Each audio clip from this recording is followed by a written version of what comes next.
राज्याचे उपमुख्यमंत्री अजितदादा पवार यांचं जे काही निधन झालंय हे खरं विश्वास अजूनही न बसण्यासारखी गोष्ट आहे.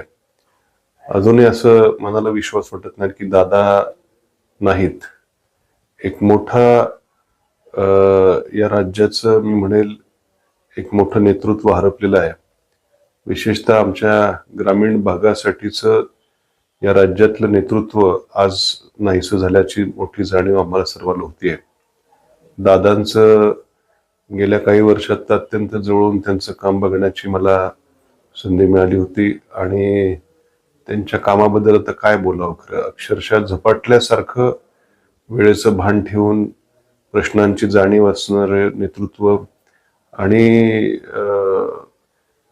प्रचंड झपाटलेला कामाने झपाटलेला माणूस असं त्यांचं व्यक्तिमत्वाचं वर्णन खरं मी करेल. आणि त्याचबरोबर आपल्या कार्यकर्ते असतील त्यांचं देखील त्यांना जीव लावणारा वेळप्रसंगी स्पष्ट वक्तेपणा असेल, पण मनातून मात्र अत्यंत प्रेमळ त्यांचा स्वभाव होता. हे मी अत्यंत जवळून खरं बघितलेलं आहे. अगदी माझ्या विधानसभा निवडणुकीत माझा पराभव झाल्यानंतर दुसऱ्या दिवशी सकाळीच 8-8:30 वाजता त्यांचा मला फोन आला होता.